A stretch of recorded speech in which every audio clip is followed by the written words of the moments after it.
একটা নারী হয়ে এই পত্রিকা বিক্রি করতে যায়, যদি কোনো মানুষের হাতে এমনভাবে অপমান অপদস্থ হয়, তে দর্শকের কাছে আমি বিচার দিচ্ছি। আমার পিছন দিয়া আমার উন্নটা ধরে মনে হয় হ্যাঁ আমার গায়ে হাত দিতে চেয়েছিল, কিন্তু আমি ওইদিকে ঘুরান দিয়ে যখনই করছি তারপরে হ্যাঁ আমার উন্নটা দিয়ে টান দিল। এক হুজুর টাইপের লোক আসে বলতেছে যে তোরে আজকে দৈরান্তে উঠায় নিয়ে যাবো। আবার বলতেছে তুই আমাকে চিনিস? আমি বলছি হ্যাঁ আপনাকে চিনা হয়ে গেছে, আপনাকে আর কি চিনবো? আপনি মা জাতির কোনোদিন সম্মান দিতে পারেন নাই, মা জাতির গায়ে হাত দিতেছেন, মার উন্ন ধরে টান দিতেছেন। আপনি কি মার গত জন্ম নেন নাই? আমরা হয়েছে আপনার সমবয়সা বোনের সমান, আর আপনি আজকে এই বোনের গায়ে মার গায়ে হাত দিতেছেন। ধরার পরে আমি ছাড়াইতে পারি নাই। এই আপা ধরেছে, আরেক আপা ছিল সেও ধরেছে। আমরা তিনটা বোন, আর কোনো লোক নাই। তিন বোনে যখন টান দিয়ে ছাড়াইছি, ছাড়ানোর পরে আবার তিনজন লোক আয়া, আমার একটা ভাইয়া ছিল সাথে, ওই ভাইয়ের নাম হলো আজাদ। ওই আজাদ ভাইকে তিনজন লোকে ধরে এনে আমার গায়ের উপর ফেলেছে। সুন্দরভাবে বলছে যে ভাই আপনি মহিলারা বকাবাজি কেন করলেন? ওই লোকটা আবার আমিরের গায়ে হাত দিয়ে এমনি গলাগলি করে যাচ্ছে। আমি আবার আমিরের পিছন থেকে বলছি আমির আপনি সামনে আগাবেন না। আমি এমনভাবে বুঝে নিছি যে আমির রেহারা ঘায়েল করতে চাইতেছে, সামনে নিলে বিপজ্জনক আছে। ওইটা ভাববে আমি আমিরের পাশাপাশি রয়েছি। যখন আমিরের গায়ে হাত দিল তখন আমি কি করলাম, আমি ধরলাম এমনি হাতে। ধরার পরে আমি ছাড়াইতে পারি নাই। এই আপা ধরেছে, আরেক আপা ছিল সেও ধরেছে। আমরা তিনটা বোন, আর কোনো লোক নাই।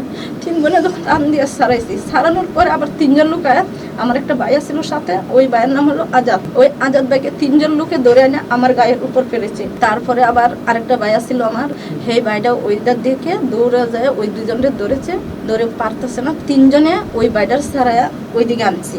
আনার পরে আরেকটা ভাইয়েসা আমার পিছন দিয়া আমার উন্নটা ধরে মনে হয় হ্যাঁ আমার গায়ে হাত দিতে চেয়েছিল, কিন্তু আমি ওইদিকে ঘুরান দিয়ে যখনই করছি তারপরে হ্যাঁ আমার উন্নটা দিয়ে টান দিল। টান দেওয়ার পরে তুই আমার গায়ে হাত দিতে চাচ্ছিস, এই কথা বলার সাথে সাথে আবার ওই লোকটা আমার কিছু বলে নাই।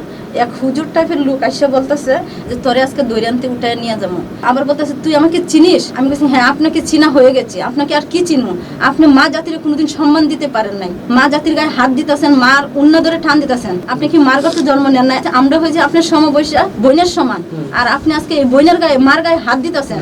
আপনাকে চিনার আর কি বাকি আছে? আমি সেই কথা বলার পরে আমাকে বলেছে আবার যে তুই এত বড় বড় কথা কর। সেই কথা বলার পরে আবার ওরে ওই যে হুজুর টাইপের লোকটা বলছি জামাতে ইসলামের, ওই লোকটা আবার ধরিয়ে নিয়ে গেছে। আবার ওই হুজুর টাইপে আমাকে দেখে বলতেছে যে ওই মহিলার সাথে কথা বলবে না। ওইটা বলার পরে কমিশনারের ফোন দিয়ে বলতেছে যে আপনার ছোট ভাইরে মারামারি করতেছে। কমিশনার আসতে আইসা তিন বোনের নিচে অফিস রুমে, আমির নিচে, আমার মেয়ের বয়স 10 বছর, আমার মেয়েকে নিচে নিয়ে কমিশনারের কথাবার্তা শুনে বুঝলাম যে হ্যাঁ আজকে 5টা বাজে বলছে। কালি বলতেছে যে সংক্ষেপে বলবেন, আমার বিস্তারিত শোনারই নাই, সংক্ষেপে বলে নেবেন। আমি ওটার থেকে ই করবো, আমি এক জায়গায় যাবো, অনুষ্ঠানে যাবো। ওনার কথাটাই আর কি বলতেছে, আমাদের কোনো কথা শুনবে না, আমাদের কথা বলার কোনো স্কোপই দিচ্ছিল না।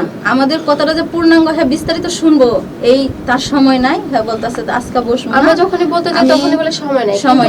ওনার কথা উনি ঠিকই বলতেছে। করতে শেষ পর্যন্ত আমার আমিরের গায়ে হাত দিছে। এই কষ্টটা আমি কাউকে বলতে পারতেছি না, এই যুগের মানুষের কাছেও আমি বলতে পারতেছি না, কিন্তু আমার এই কষ্টটা এখন পর্যন্ত বুকে চাপা দিয়ে রাখছি। আজকে আমি দর্শকের কাছে এই আবেদন করছি যে একটা নারী হয়ে এই পত্রিকা বিক্রি করতে যায়, যদি কোনো মানুষের হাতে এমনভাবে অপমান অপদস্থ হয়, তে দর্শকের কাছে আমি বিচার দিচ্ছি যে দর্শক আপনারা কি করতে চান, কি করবেন, তা বিচার আপনাদের কাছে চাচ্ছি। আপনারা এটার বিচার আমি দেখতে চাই।